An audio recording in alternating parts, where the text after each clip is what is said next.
accès au petit débrief, à mes avis sur le match. Alors vous êtes au bon endroit. Alors je pense qu'on peut partir directement avec les compositions d'équipe et on va commencer tout simplement par la composition d'équipe du Paris Saint-Germain qui a évolué en 4-2-2-2 avec dans les cages Johnny G, Donnarumma en charnière, donc Marquinhos et Skriniar sur le côté gauche de la défense. Nous avions Lucas Hernandez et sur le côté droit Achraf Hakimi.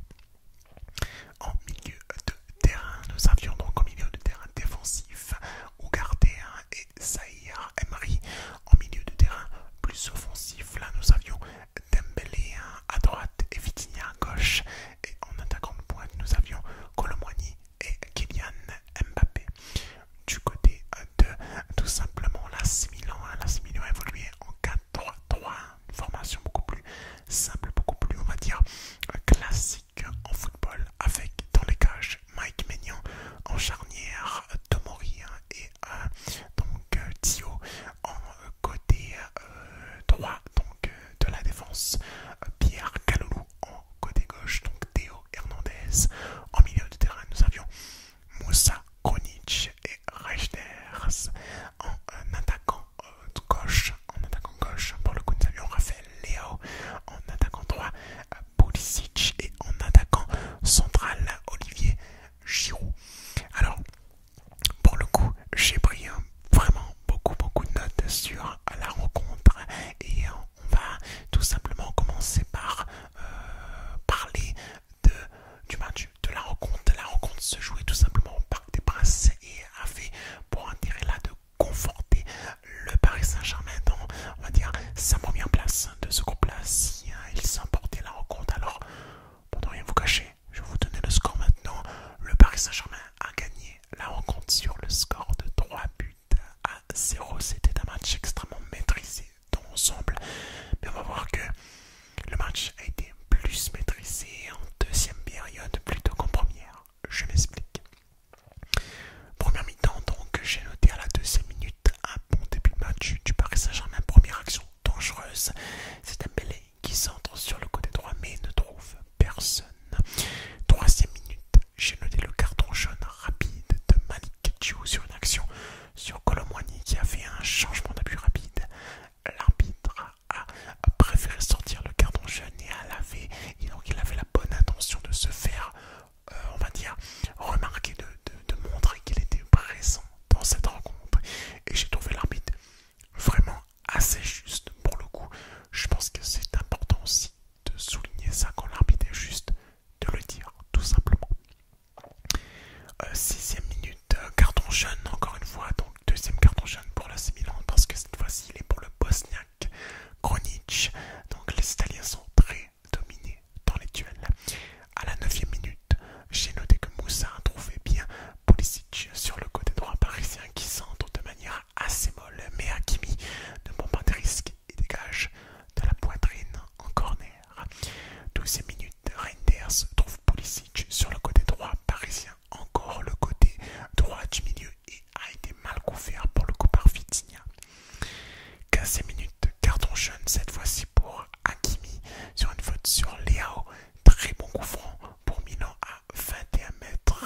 Début de Donnarumma. Le coup franc a été tiré par Tomori, je crois. Alors je n'ai pas envie de dire de bêtises, mais il a été frappé dans le mur parisien. Il a été dégagé en corner. J'ai noté qu'à la 21e minute a eu lieu le premier tir cadré du Paris Saint-Germain par Kylian Mbappé hors de la surface, capté évidemment par Mike Maignan.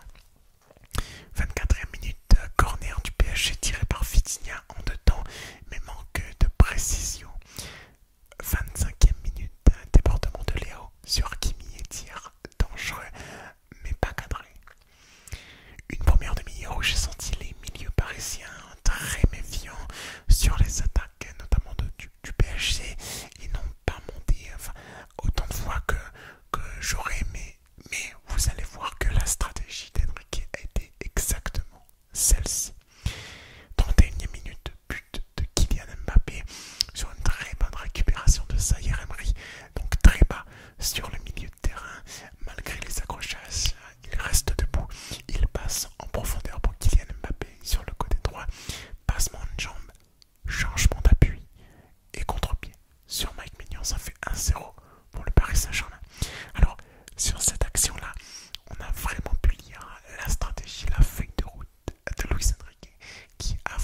Mbappé sur Dembélé qui tire à la réception de la passe. Mike Maignan intercepte la balle et la renvoie sur Kolo Muani qui tire à la droite de Mike Maignan pour marquer là le deuxième but du Paris Saint-Germain. Alors, j'ai dit ça faisait 3-0, mais non, ça fait 2-0 à ce moment-là pour le Paris Saint-Germain. Donc 2-0 pour Paris sur le but de Kolo Muani.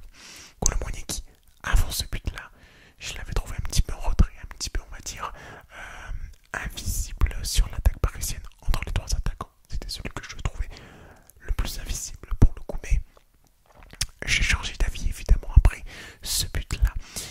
J'ai noté que le style d'Enrique se faisait beaucoup plus ressentir sur la deuxième mi-temps, comme je vous l'ai dit donc en début de vidéo.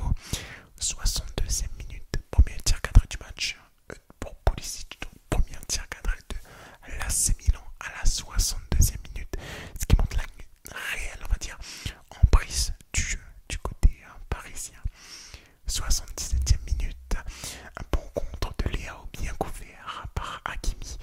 Il y a eu un sursaut d'orgueil sur la dernière vingtaine de minutes de Milan qui a plus monté, qui a plus eu envie de jouer vers l'avant, et qui dit jouer vers l'avant dit bien évidemment créer des espaces dans sa défense. C'est 82e minute, Vitinha situé au centre de la surface de passer la balle à Kylian Mbappé, et avec beaucoup de lucidité Kylian Mbappé essaye d'enrouler, mais malheureusement ça ne fonctionne pas. En revanche, 83e minute, c'est une performance incroyable de Kang In-lee qui perfore la défense, qui amène la balle directement pour Kang In-lee de Zaïre Emery, pour Kang In-lee, et Kang In-lee qui marque son premier but là avec le Paris Saint-Germain, son premier but évidemment aussi pour le coup en Ligue des Champions. Ça fait 3-0 pour le Paris Saint-Germain. On passe maintenant au top et au flop. On va commencer par le top du côté du Paris Saint-Germain. Alors, je dirais Zaïre Emery, même s'il n'a pas marqué, il a été extrêmement percutant sur la défense du Paris Saint-Germain, et très franchement, il mérite d'être le top de cette équipe du Paris Saint-Germain.